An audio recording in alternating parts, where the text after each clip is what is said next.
Saudara-saudara sekalian yang terkasih, ada seorang ibu. Anaknya menjadi sangat terkenal. Ketika ibu ini mengandung anaknya, dokter memberi nasihat kepada ibu itu supaya anak itu digugurkan saja, melihat kesehatan dari ibu demi kesehatan dari ibu, baiklah anak yang dikandung, apa boleh buat, digugurkan saja. Tetapi ibu dan suaminya keras dengan mengatakan, saya tidak akan membunuh kehidupan yang berasal dari Allah. Saya tidak akan membunuh kehidupan yang berasal dari Allah. Anak yang dikandung itu kemudian lahir, dialah Santo Yohanes Paulus yang kedua. Coba bayangkan kalau terjadi pengguguran, kita tidak punya seorang kudus besar, Santo Yohanes Paulus yang kedua. Barangkali ada banyak orang-orang besar yang mati begitu saja, yang sebenarnya berguna untuk dunia ini, tapi akhirnya digugurkan oleh ibunya, oleh orang tuanya. Menghormati kehidupan. Saya merayakan ulang tahun ke-72. Inti dari perayaan ini adalah hormat kepada kehidupan. Tuhan telah memberi kehidupan kepada saya, dan Tuhan bukan hanya memberi, Tuhan juga menjaga, memelihara, merawat dan melindungi. Dan syukurlah sudah 72 tahun. Mungkin ya, saya rasa tidak lama lagi saya akan selesai. Ya. Tapi ya, semua tergantung dari Tuhan. Kita tidak bisa menentukan. Pada kesempatan ini, saudara-saudara sekalian, saya akan sharing kepada Anda bagaimana kita mempertahankan, membela kehidupan itu. Bagaimana? Ada nilai-nilai yang harus kita pegang supaya kehidupan itu, kehidupan saya sendiri, kehidupan orang lain bisa dipertahankan, bisa dijaga. Dan ini saya belajar dari papa dan mama. Bukan saya belajar karena saya studi teologi, filsafat, dan ilmu-ilmu lain. Saya belajar dari papa dan mama selama bertahun-tahun. Tentu kemudian dikembangkan seterusnya melalui pengetahuan, pengalaman yang saya miliki.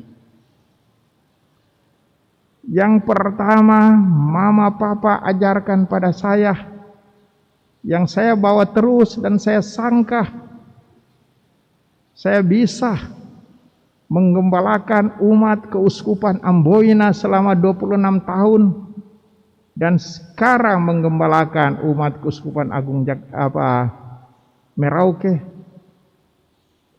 karena nilai yang diwariskan oleh orang tua kepada saya, yakni pengampunan.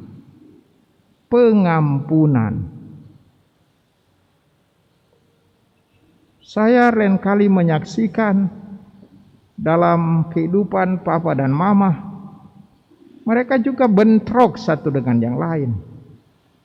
Mereka tidak bersesuaian. Mereka berkelahi. Manusia normal. Suami istri normal, orang tua normal. Malah kalau tidak suami istri yang tidak pernah saling bentrok, abnormal barangkali. Bukan saya usulkan supaya mulai pulang bentroklah suami dan istri. Tetapi biasanya terjadi begitu. Saya menyaksikan, bukan setiap hari, tapi ada saat yang sangat berat. Saya sebagai anak sudah mulai memikirkan, wah bahaya ini. Papa dan mama akan cerai.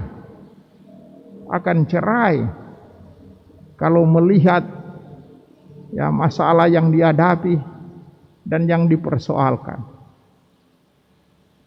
Tapi yang luar biasa yang saya saksikan, mama mengampuni papa, papa mengampuni mama, dan akhirnya damai ada lagi dalam keluarga. Kegembiraan yang dirasakan oleh kami anak-anak, saya sebagai anak, ketika menyaksikan orang tua mereka saling menyayangi. Cinta menarik sekali, tetapi kekerasan menghancurkan. Jadi pengampunan yang mereka laksanakan memberi inspirasi kepada saya dalam kehidupan. Karena itu ketika saya harus menghadapi sebuah masalah besar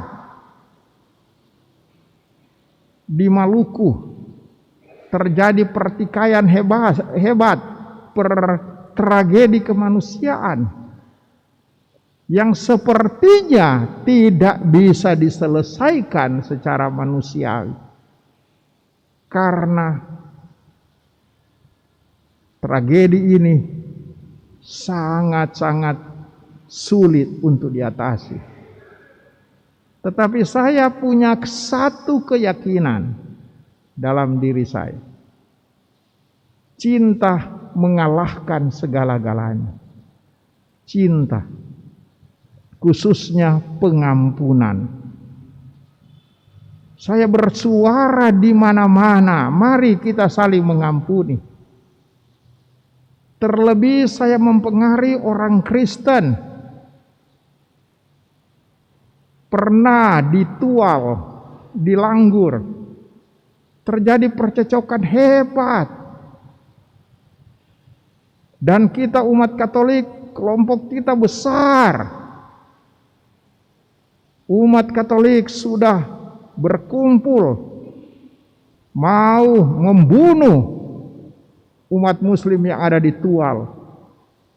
Kampung-kampung yang ada di kecil itu kampung-kampung Kristen, kampung-kampung Katolik.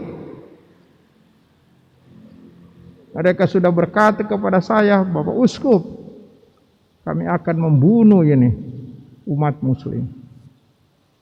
Tetapi saya katakan kepada mereka, saya tanya kepada Anda Katolik atau kafir? Katolik, Bapak Uskup. Nah, saya tanya, apa yang diajarkan Kristus kepada kamu? Dendam? Atau apa? Mereka diam. Saya bilang, kalau Anda berangkat ke sana untuk membunuh umat Muslim, Anda mendapatkan juga penderitaan. Saya tidak akan memberikan kamu sakramen pengurapan orang sakit. Saya lempar kamu di laut semua. Mereka takut juga. Ketakut juga. Dan saya mengatakan kepada mereka, ajaran dari Kristus adalah cinta kasih, khususnya pengampunan. Pengampunan. Dan mereka mengikuti. Karena itu pada waktu kerusuhan terjadi di Maluku, daerah Kei yang pertama-tama menjadi daerah damai. Kei dan Tanimbar, di mana umat Katolik sebagian besar ada di sana. Karena yang mereka pertontonkan bukan kekerasan, tapi pengampunan. Dan itu saya suarakan di bagian-bagian lain dari Maluku, di Ambon. Di Ambon, seringkali hampir saja terjadi lagi kerusuhan. Saya berteriak kepada masyarakat Protestan dan Muslim di Ambon, apakah kita mau jadi bodoh lagi? Kalau mau jadi bodoh, selamat jadi bodoh. Apakah kita tidak bisa saling mengampuni? Mereka mendengarkan suara saya. Dan karena itu hasilnya kami boleh rasakan saat ini. Ada perdamaian. Tetapi ini karena saya Bapa berkat diwariskan oleh Papa dengan Mama, pengampunan. Dan yang kedua adalah Papa terlebih, dia sebagai seorang tukang kayu,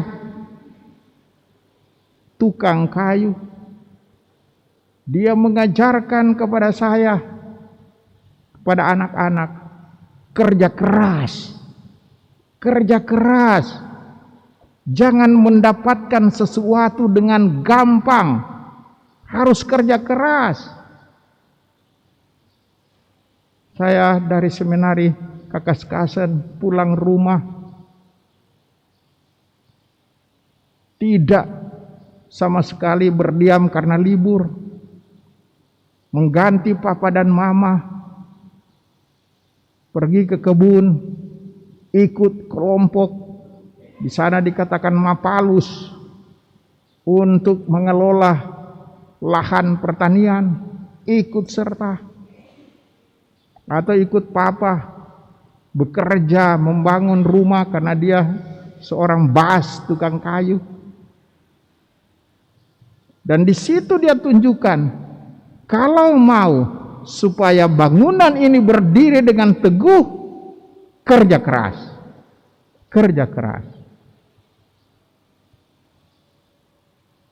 Dan ini juga yang saya bawa dalam hidup saya sebagai imam, sebagai uskup. Tidak bisa bermalas-malasan, tidak bisa menerima begitu saja keadaan. Ya sudah begitulah nasib jadi uskup Merauke, apa boleh buat. Sudah enak di Ambon, di Maluku, sekarang datang di Merauke, nasib sudah. Tidak. Saya datang, saya bekerja keras di sini. Yang saya bisa robah, saya robah. Demi kebaikan umat dan masyarakat. Kerja keras. Tapi kerja keras dengan terencana.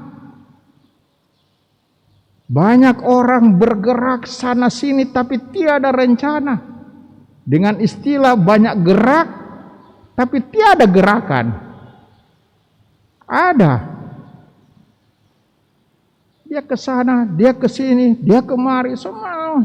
Tapi apa yang dia buat? Tidak ada. Karena tidak terencana.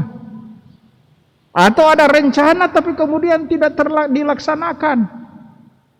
Orang takut untuk melaksanakan eksekusi. Seringkali tidak terjadi karena apa? Orang takut melangkah. Saya selalu bilang kepada pastor-pastor saya, kalau kita mau capai 8, kita harus mulai dengan 1. Melangkahlah, 1 baru 2, 3 dan seterusnya. Kita kerja keras, kerja terencana. Dan itu saya belajar dari papa saya. Bagaimana kerja keras. Dan kerja keras itu ada hasilnya. Diwarnai tentu saja dengan penderitaan. Kerja keras mengandaikan penderitaan.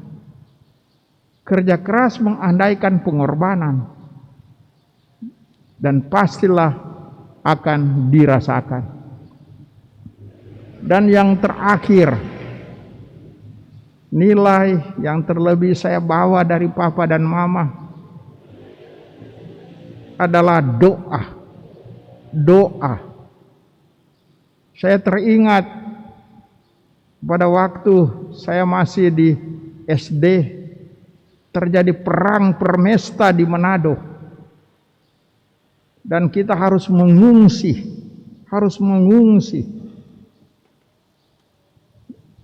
Kita hidup di bawah dentuman bom dan seterusnya. Tentara pusat dari Jakarta menyerang Sulawesi Utara. Permesta. Tapi yang luar biasa, saya menyaksikan mama dan papa mengajar kami. Seperti mengatakan, jangan takut, ada Tuhan yang mengasihi. Dan untuk itu berdoa, kami berdoa tiap malam. Rosario. Saya masih anak, bosan juga tiap hari rosario. Doa Salam Maria, tapi yang keluar Bapak kami. Bosan. Tapi diajarkan. Dan saya ingat ada satu bom pas jatuh di depan rumah kami. Dan kalau bom itu meledak, ya tiada uskup Mandagi. Tiada Mandagi lagi. Tapi saya sangka doalah yang menghancurkan bom itu. Dan itu saya bawa sekarang. Selalu memberi nasihat kepada para pastor. Boleh mengadakan kegiatan di mana saja. Silahkan, sibuk. Tapi doa. Jangan bangun pagi, langsung makan pagi. Bangun pagi, langsung pergi melihat itu kodok-kodok atau ayam-ayam. Atau pergi melihat anjing-anjing, bebek-bebek yang dipelihara. Pergi ke kapel, berdoa, berefleksi. Karena dari situlah kita punya api Roh Kudus, sehingga ada kekuatan lain yang menyerang kita. Kita akan bernyala-nyala bagaikan lidah api. Dan kita berkobar-kobar. Tiada ketakutan. Doa menentukan dalam hidup kita. Saudara-saudara sekalian, ini yang saya bisa sharingkan pada kesempatan ini. 72 tahun saya hidup, tetapi syukurlah saya punya orang tua Kristen Katolik yang mewariskan nilai-nilai yang saya pegang sampai saat ini. Semoga sharing saya ini berguna pada kesempatan ini. Semoga demikian. Amin. Dalam nama Bapa dan Putra dan Roh Kudus. Amin.